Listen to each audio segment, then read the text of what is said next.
Это снова Илья и мой канал Антимрак.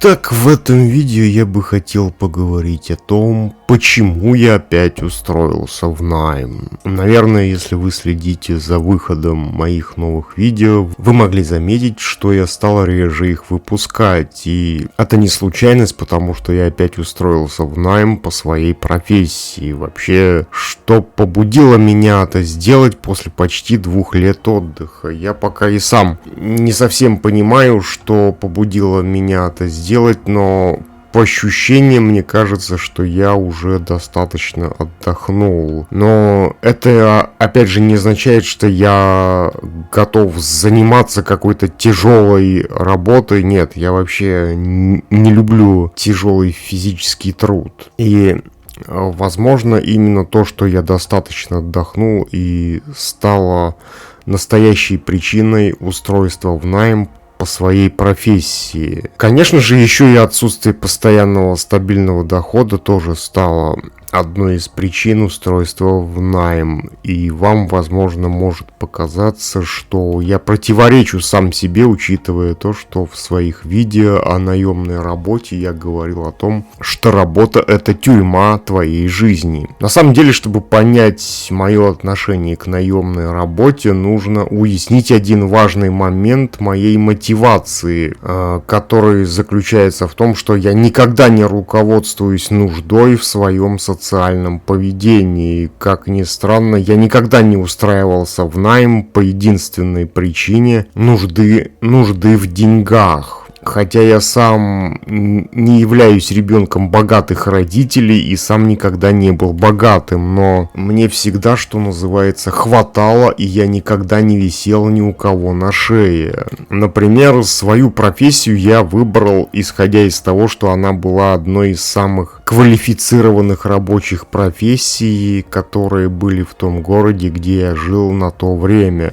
И мне действительно искренне хотелось освоить эту профессию. То есть деньги для меня никогда не были единственным и первостепенным мотивом, хотя если бы мне не платили, то я бы и пальцем не пошевелил. Я лишь рассматриваю деньги как побочный продукт моих профессиональных качеств, но не как главную цель моих действий. Например, этот канал служит для меня средством выражения своей мысли, но не некой интернет-трибуной, с которой я продвигаю некие идеи в массы, предлагая некий продукт, который можно было бы купить, или идею, которую можно было бы принять как некую истину. То есть следствие моей деятельности на этом канале нельзя выразить некими объективными критериями, как, допустим, это можно сделать в моей профессиональной деятельности, в которой как раз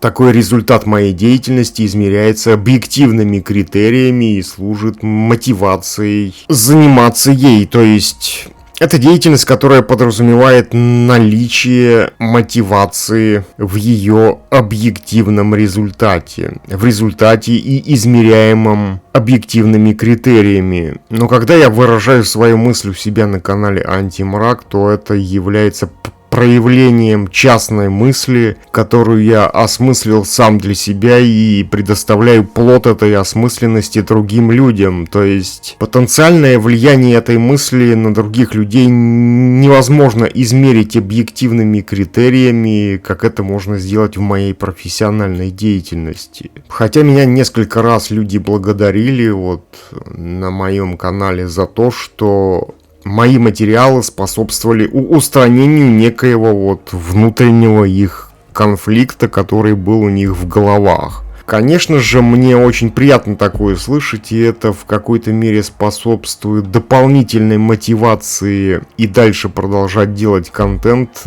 для этого моего канала. Но отсутствие каких-либо объективных критериев, которыми измерялась бы полезность моей деятельности на ютубе, не способствует мотивации, так скажем, продуцировать этот контент, исходя из мотивации. Поэтому для меня в случае с созданием контента для этого канала чистая мысль как раз таки и является единственным мотиватором в создании контента. Опять же, под контентом я понимаю написание текстов, потому что текст — это самая главная часть моего контента, а все остальное выполняет лишь функцию сопровождения, да, визуального и аудиального. Отдых и увеличение дохода от профессиональной деятельности. Возможно, что отдых длиной почти в 2 года, который у меня был, позволил мне как раз-таки переосмыслить мое отношение к своей технической профессии, которую я давно собирался менять на принципиально иную, не связанную вообще с технической сферой. И после того, как я устроился в найм, у меня появился еще и дополнительный доход от этой профессии моей. Хотя я даже его и не искал специально, он как будто бы сам меня нашел. И после этого относительно длительного отдыха я смог действительно перезагрузиться и посмотреть в целом на свое положение в жизни как бы со стороны. Я понял, что чем бы ты ни занимался, нужно заниматься этим с полным погружением в деятельность, а не в полсилы. Вообще, становление интернета общедоступным усугубило тенденцию того, что человек стал идентифицировать себя с некими образами, которые рекламируются в интернете. Человек увлекается именно стремлением к соответствию образу вместо того, чтобы заниматься реальными сферами своей жизни. Допустим, какая-нибудь женщина стремится к похудению, чтобы соответствовать некоему образу худой женщины, а не заниматься сохранением своего здоровья через питание. Например, человек не стремится к тому, чтобы получать необходимое количество белков и жиров в свой организм, а просто есть одни фрукты, как вот некая сумасшедшая женщина, видео с которой я видел в интернете. Она пила только фруктовый сок вместо воды и питалась исключительно фруктами. Ну и итог такого поведения предсказуем. Она умерла от какой-то инфекции. То есть эта женщина была увлечена демонстрацией своего образа у себя в соцсетях, что в итоге привело к наплевательскому отношению к своему здоровью, выразившемуся в ее смерти. Она приняла вот эту сверхидею питания одними фруктами, да, и питья исключительно фруктового сока, как вот некую сверхидею. Вообще, для чего я привожу эти примеры? Я привожу их для того, чтобы показать то, что человек должен заниматься реальными сферами своей жизни, а не стремиться к соответствию неким образом, которые всячески рекламируются в интернете для привлечения аудитории и опустошения ее кошельков на бесполезную информацию. Пользователь интернета становится своего рода заложником рекламного образа человека, который на самом деле не живет реальной жизнью, а борется с проблемой, которая и порождена самой этой рекламой, как вот в случае, опять же, с той же самой гребаной психологией. Я не руководствуюсь нуждой.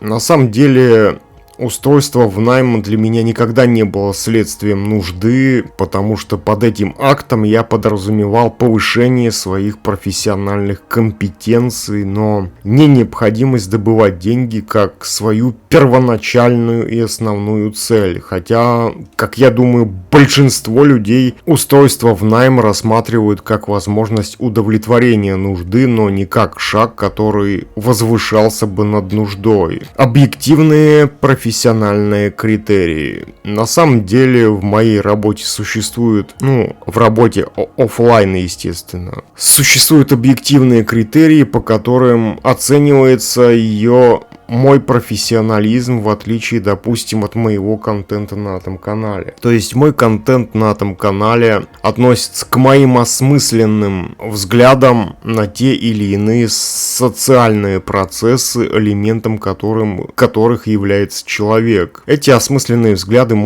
возможно, оказывают конструктивное влияние на людей, то есть полезность моего контента сложно измерить какими-либо объективными критериями, потому что он не касается конкретного предмета, какой есть в той же самой моей профессии. Относительно хороший доход. Например, переосмысление моего отношения к своей профессии во время этого относительно длительного отдыха способствовал тому, что она стала мне приносить гораздо больший доход, потому что я почувствовал, что я действительно... Возможно, это связано с тем, что я почувствовал, что я действительно приношу пользу обществу, а общество готово за это платить. Но так или иначе, для меня основной мотивацией для моего возвращения в найм послужил не доход как таковой, а то, что с точки зрения моей социальной изоляции во время почти двухгодичного отдыха,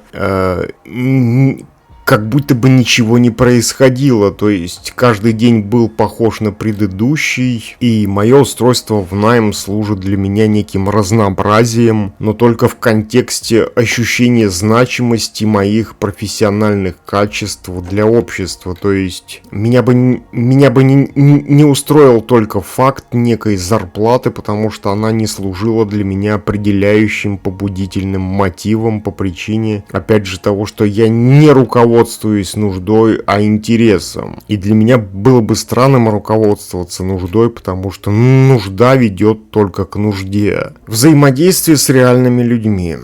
Поскольку у меня нет социальных контактов, основанных на интеллектуальном общении, очередное устройство в найм для меня является способом получения этих самых социальных контактов в профессиональной сфере, опять же, в контексте моего видения значимости моих профессиональных качества для общества. И для меня какой-нибудь случайный вербальный контакт с людьми не является социальным контактом как таковым, потому что он, как правило, не влияет на мою жизнь. Для меня социальный контакт — это тот контакт, который как раз-таки меняет жизнь через появление, через создание возможности, через возникновение возможности реализовывать свой потенциал, который уже есть во мне. Возможность профессионального роста. Для меня мой выбор профессии изначально был основан на желании освоить какую-либо относительно сложную, высококвалифицированную профессию, потому что я понимал, что такие профессии, как грузчик, например, или водитель, это низкоквалифицированные профессии, то есть профессии, по которым может работать большинство людей, и по причине того, что по ним могут работать большинство людей, они являются низкооплачиваемыми и, соответственно, требующими большой затраты физических сил и времени. И именно по причине того, что профессия, выбранная мной из ограниченного списка рабочих профессий, которые были на тот момент, где я жил, дала мне возможность приобретения технических, специфических навыков, и она стала для меня исходной точкой для моей самоидентификации себя в социуме как таковом.